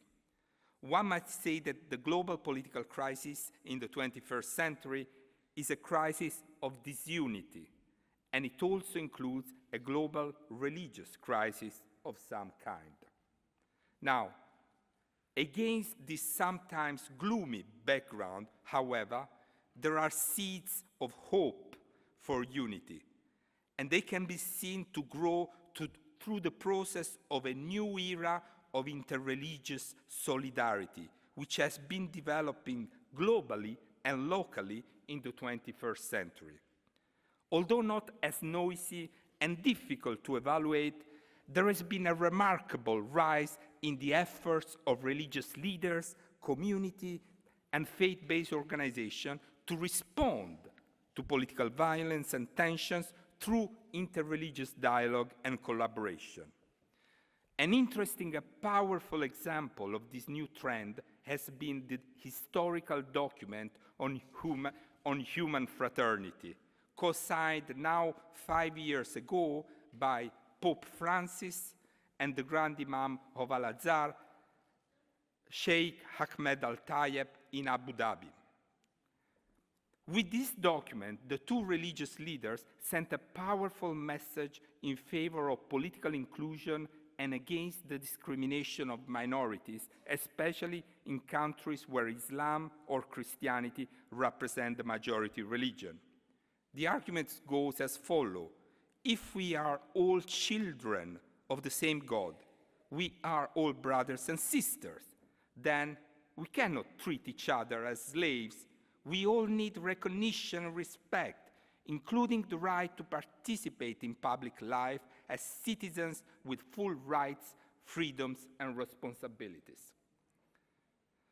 Against the terrible political crisis and conflict in the Middle East that had too often been shaped by the narrative of the civilizational clash, this unprecedented interreligious initiative has scattered seeds of hope for unity in the Euro-Mediterranean world and opened up a new era of interreligious dynamics that, my argument is, policymakers need to take seriously and engage with. This is why in a recent report I have put forward the idea of interreligious engagement as a new policy framework that recognizes and amplifies these novel interreligious dynamics. By interreligious engagement, I refer to the interreligious policy-oriented interaction between government and international organizations on the one hand, and religious and interreligious actors, groups, coalitions, platforms, and activities on the other. Interreligious engagement is a new policy approach that amplifies this novel interreligious dynamic through innovative secular religious partnership aimed at achieving more inclusive and peaceful society. As you were remembering, Chair, the UNESCO motto says, "Since war begins in the minds of men and women, it is in the minds of men and women that peace must be built." And UNESCO uses education and culture to foster mutual understanding and strengthen the intellectual and moral solidarity of humankind and bring out the best in our shared humanity. I have to say it becomes therefore almost unexplainable to me that in a world that has finally recognized its own secular blind spot, fruit of the specific history of the 20th century, we're also the most staunch defender of public reasoning, like the philosopher of the Enlightenment values, Jürgen Habermas, who has called for new post-secular dialogue among secular and religious authorities and ideas, how in this context the organization of the UN family, that more than all the others has focused on the premises, the spirit of peace, how is it that it doesn't have today a stream of work and programming that look at the power of interreligious dialogue and collaboration as crucial vector for peace and building sustainable and inclusive society? I would go as far as arguing, perhaps provocatively, that this religious narrative of interreligious solidarity and human fraternity that we are seeing spreading all over the world are today carrying global hopes for unity and universalism more than any other secular political discourse and narrative. Of course, as you have shown very well in the presentations, interreligious dialogue can include a variety of forms of interaction, ranging from theological exchanges to day-to-day socializing and common social action by different religious individuals. Following the well-known categorization, it can be a dialogue of life, as you have argued, a dialogue of action, a dialogue of religious experience, a dialogue of theological exchange. But interreligious dialogue as a sustained global practice is a relatively new phenomenon and has only significantly deepened over the last 2 decades. The most significant trend of this growth has seen interreligious dialogue moving steadily from theology to practical collaboration. Among the forms of interreligious dialogue and collaboration which carry the most potential in terms of building peaceful and inclusive societies are those that recognize and respect the differences of the participants, way beyond the platitude of a vague minimal common denominator, and strive to involve difficult religious actors beyond the usual suspects. For example, religious actors that have been involved in the interfaith movements for decades. It is also interesting to note that interreligious dialogue and collaboration represent arguably one of the most dynamic and promising areas of active citizen participation and new social political leadership, especially among young people and women, against the background of a contemporary scenario of democratic crisis marked by disengagement, disenchantment, and a rejection of public responsibility and the search for the common good. Now, today, even policymakers around the world increasingly recognize that interreligious dialogue and collaboration can be part of the solution and a strategic resource for peace building, the strengthening of human rights, and the advancement of sustainable development. There is an enormous unexplored repository of cultural, religious resources and argument from within and across religious tradition with which to build a more peaceful, just, and environmentally sustainable world and combat discrimination. In fact, in the international policy community, religious engagement is emerging as one of the most promising fields of strategic and creative thinking in which government and international organizations can work collaboratively in partnership with the religious and faith-based organizations to achieve common policy goals. This policy recognition has led to the creation of new roles and offices in Ministry of Foreign Affairs of countries including the US, France, the United Kingdom, Canada, Hungary, Italy, and the Czech Republic. The last 2 have created special envoys which specifically have the role to promote interreligious dialogue and freedom of religion and belief. And there have been also international initiatives such as the United Nations-led FEDS process, which has produced a UN plan of action for religious leaders to prevent incitement to violence, and a global platform like the International Partnership on Religion and Sustainable Development, which is bringing together governments and international organizations and religious actors to harness the positive impact of religion in sustainable development and to promote, for example, peaceful and inclusive society. In general, there is a much more focused consideration of the role of religion in sustainable development, And this focus has started to trickle down through the UN system in the acknowledgement that engaging religious leaders and community can promote sustainable development and more effective humanitarian assistance. Also, the European Union, as recognized in some recent policy document, and the Council of Europe was mentioned last year, has approved the Strasbourg Principle for Interreligious Dialogue to foster peace and human rights. Just a couple of weeks ago, the Organization for Security and Cooperation in Europe, its Office for Democracy and Human Rights, has published a report by its panel of experts on religious freedom on fostering dialogue and joint action across religious and belief boundaries as a strategy to combat discrimination based on religion and belief. And only a couple of months ago, in August, the G20 Interfaith Forum was meeting in Brazil under the motto of bringing faith and policy together to promote more peaceful and inclusive society. All this development highlights the potential positive impact of interreligious dialogue and collaboration for our growing, diverse, and plural society in all the stages of the peace-building process.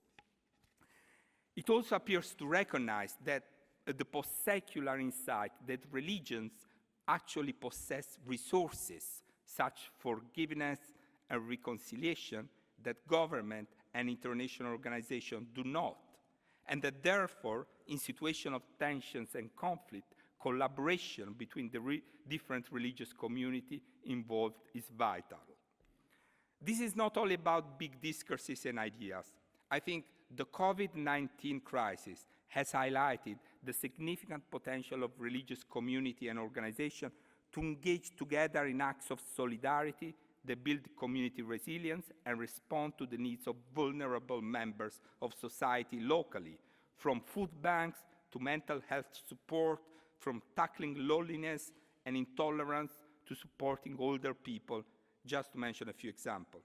Through these initiatives like this, religious actors reach out to the poor, the marginalized, the ignored, and the forgotten on the periphery of society, also ensuring that all citizens are equally able to participate in public discussion and decision-making. My argument is that we need to find ways to amplify these novel interreligious dynamics through innovative secular religious partnership aimed at achieving more inclusive and peaceful societies at multiple levels. This requires, one, to recognize this new era of interreligious activism of hope and unity, and we have heard examples of this reality today on this stage. Two, to think more of how government and international organizations like UNESCO, for example, should respond to it in order to amplify its positive social and political effect. Three, we need to remain open to learning and genuine interreligious and post-secular dialogue. We need to search for new secular interreligious partnership to stretch the political imagination and creating new practical innovation to respond to the global policy challenges. True, religion is politically ambivalent. On the one hand, it can promote political violence, conflict, but on the other, it can promote peace building, reconciliation, and non-violent civic engagement. I'm assuming here, in the provocative words of one of my colleagues, that the non-violent warrior for peace would be more influential in the long run than the religious extremist. The transition from an understanding of the political role and strengths of religion in global affairs as primarily that of a security problem to an understanding of a more comprehensive engagement with religious community on broader human development goals is not easy, but it carries the promise of a new realistic politics of hope for peace and unity. Let me conclude by double quoting, I'm going generous, to some extent in a surprising way, the French president, Emmanuel Macron, in his two recent speeches at the International Meeting of Prayers for Peace organized by the community of Sant'Egidio last year in Rome and this year in Paris.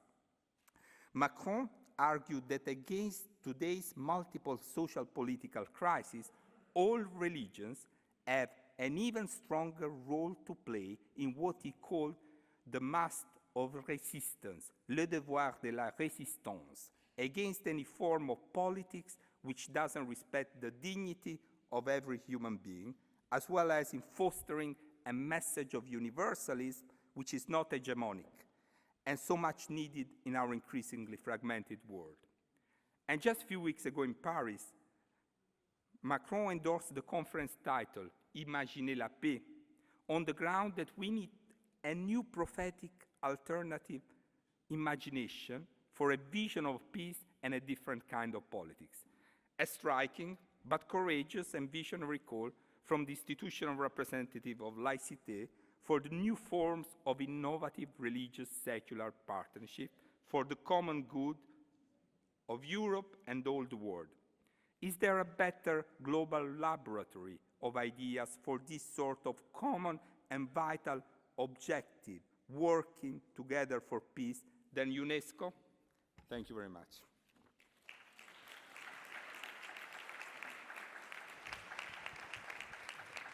Thank you so much. Thank you so much, Mr. Petito, for a very, let's say, inspiring hope that let's keep trust, let's hope that, as you mentioned, religions will bring us further together, will be the, let's say, vectors of dialogue and also rapprochement between different people, between different cultures, rather than somehow diverging between the different religions. We do hope on this, and we hope that you also contribute to this mandate of UNESCO for dialogue and also cultivating the culture of peace.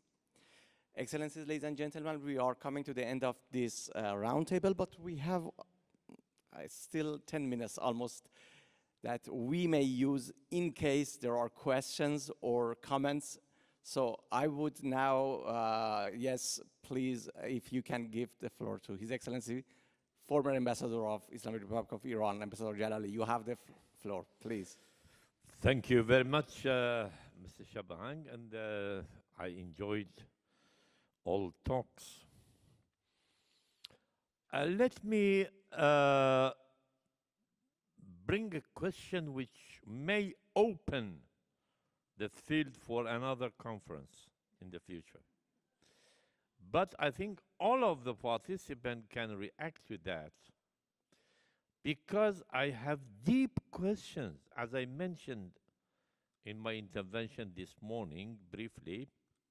But here I will translate what I said in the morning in accordance with the title of this panel. Religion, a source of strength. A source of strength or a source of power?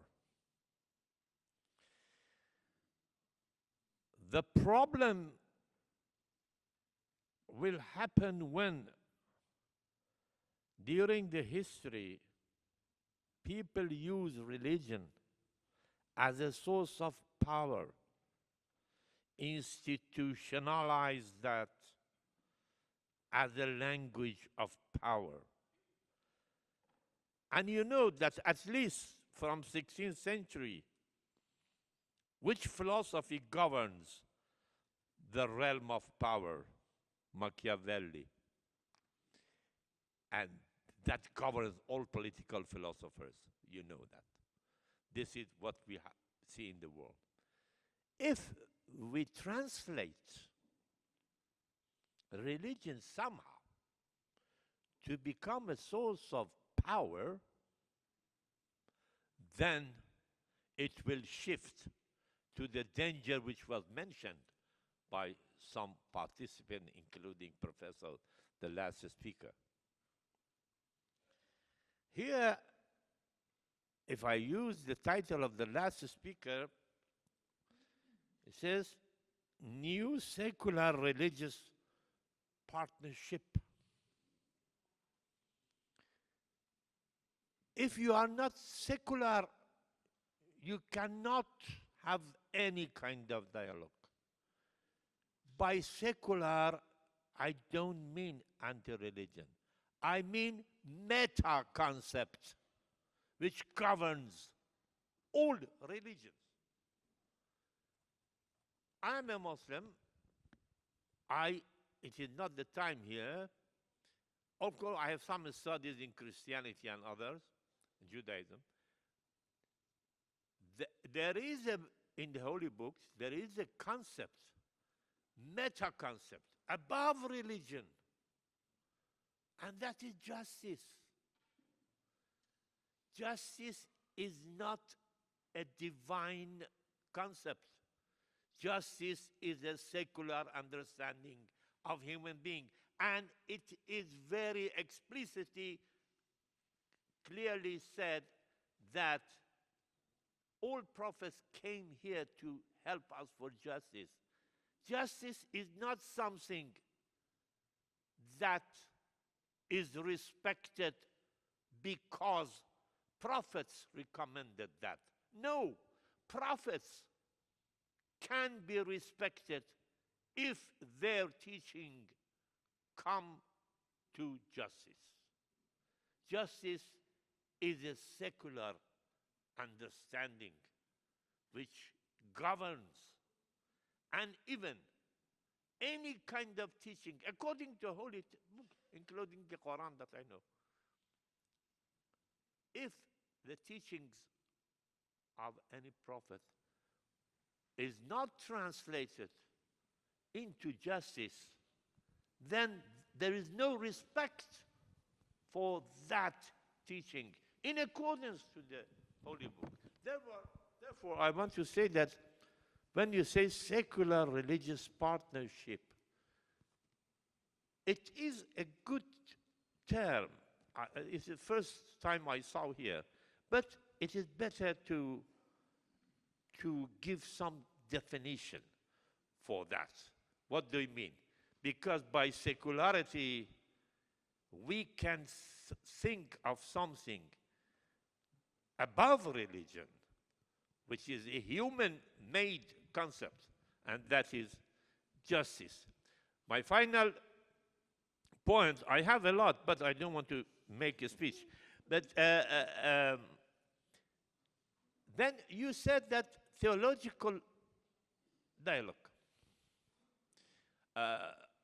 One of the speakers said, I think theological dialogue is impossible. Theology carries dogmas. In dogmas, you cannot have dialogue. You can have dialogue when you look at religion as a way of life, as a culture. And culture, finally, is a man-made product. May be impressed by divine revelation, but finally, culture is a man-made product.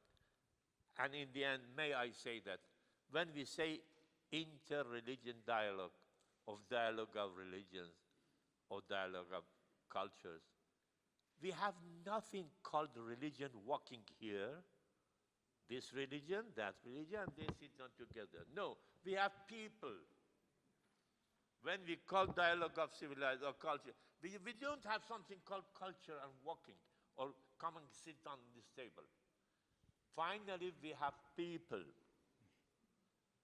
We have people who represent a religion or a culture. And these people, through the history, had two kinds of dialogue. First, descriptive, and second, we are talking now, as you said, Mr. Professor, the imperative. There has been a natural dialogue among all religions during the history. We can describe it. You can see in the mystical, in Rumi, in Hafez, in Goethe, in Saint Augustine, in Saint Thomas Aquinas, in Avicenna, in all. So there has been, we have the example of Toledo in Spain, we have the example of many other places. But now we are talking about the imperative, mean that we interfere. I'm sorry about the length of my No, it Okay. was a question. But I don't know.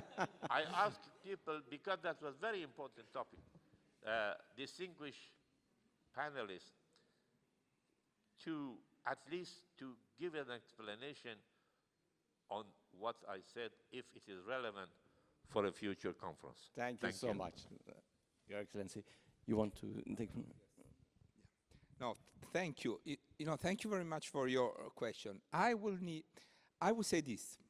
We don't live in the 20th century anymore. I'm sorry to be, but the 20th century has been an extremely secular century with very secular ideologies dominating the political and social lives.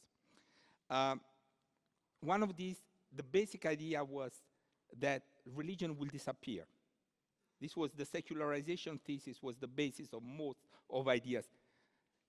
And when it did not disappear, the last defense of many secular ideology was, okay, it's reappearing and it's the usual history. It's all about violence, terrorism, disorder, and disability.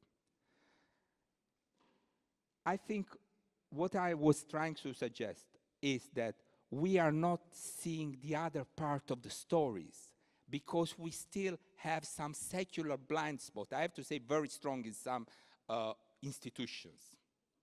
The UN is one of these. But it is changing. There is a huge amount of new forms of interreligious collaboration, dialogues, interactions, that is bringing a lot of new energies. And if the common aim of humanity is to build peace, an inclusive, sustainable society, okay? The point is, are these forces positive forces with which government and international organizations need to partner and collaborate in the same way that in the Sustainable Development Goals it is said that government need to collaborate with civil society and business, or not? Well, actually, I tell you, in most of the world, 90% of the people belongs more to religions than to civil society. So this really, what Jürgen Habermas says, we need to move away from the secular paradigm and framework that shaped our way of thinking, and we need to open up to what he calls a post-secular sensibility. Now that requires time. We are rooted in our own ideas and things, but I think the challenges in front of us are huge. And we need all to work together with the people of religions across religious boundaries to work for that universal justice that you rightly said is something that indeed goes across religious and belief tradition. Thank you. Thank you so much. I don't know whether any other... You want to add something? Yes. Very briefly, because we want to give probably one last question before we conclude. Oui, c'était par rapport à votre terme de justice. Je proposerais pour la plus future conférence religion, dignité et justice. Je trouve que le terme de dignité humaine est quand même plus... Il y a la justice dans la dignité humaine, mais je trouve que ça remet l'humain au centre de tous ces débats-là. Et je trouve que c'est un terme intéressant dans cette recherche d'universalisme que vous proposez. Et par rapport à religion, source de force ou de pouvoir, je pense que tout dépend de... ça sert les intérêts de qui? Et je crois qu'il faut toujours rappeler que les religions servent les hommes avant de servir des intérêts politiques, économiques, idéologiques et toutes sortes d'autres intérêts. Voilà, merci. Thank you so much. Do you want to add anything? Great. So we may have still one last question, because we have to respect our dear interpreters that they need to also stop their work. Is there any other question or comment, suggestion? Otherwise, indeed, we can conclude our panel discussion, and hopefully we will have good subjects for the future conference, indeed, regarding what we just discussed. Hello, excuse me. There's another Yes. question here in the center. Oh, yes, please. Yes, please. Oui, je voudrais remercier tous les contributeurs qui sont passés depuis ce matin jusqu'à cet instant. Et j'attirais juste notre attention sur des choses que j'ai suivies tout à l'heure, qui sont très brèves. Par exemple, lorsque nous présentons les religions et que nous sommes dans un dialogue interculturel et interreligieux, je crois qu'il faut rester vigilant en présentant des religions du type les grandes religions. Je crois qu'il faut bannir ce genre de termes. Il ne faut pas hiérarchiser les religions en disant les grandes, les religions du livre aussi. Ce n'est pas nécessaire de le dire parce qu'en fait, la religion a précédé le livre. Le livre est arrivé après, c'est-à-dire qu'on a d'abord fait la religion et ensuite on l'a fixée par l'écrit. Donc, les religions du livre ou les grandes religions, nous devons être très vigilants dans les interlocutions, dans les échanges, parce qu'il y a des religions qui sont présentes aujourd'hui dans des textes que nous pouvons lire, mais à travers le monde, il y en a qui ne sont pas encore dans des textes, dont les interlocuteurs que nous avons en face sont vigilants de les prendre en compte sans toutefois les exclure à partir du livre ou grande. Merci. Merci. C'est très pertinent et bien évidemment, il faut éviter de hiérarchiser excusez-moi, les religions et il faut considérer tous sur la même égalité. Bon, if you allow me now, we come to the end of this panel discussion. With your permission, I would like once again to thank the Royal Thai Embassy in France, also the permanent delegation of the Kingdom of Thailand, to UNESCO, as well as the World Fellowship of Buddhism. Also, the co-organizers of this afternoon session, the World Fellowship of the Buddhist Youth, the World Buddhist University, Regional Center and Associated Organization of the World Fellowship of Buddhism, Peace and Harmony Development Association of Master Chin, as well as Kung's Friend at UNESCO. With the help of all of these institutions and also in the entities we had this afternoon session. And on behalf of UNESCO, I would like to thank you all for attending the whole day-long events since this morning. As you know, this event continues tomorrow as well. So we stop here. I thank all of our panelists, and I wish you a nice evening. Thank you so much for your attention.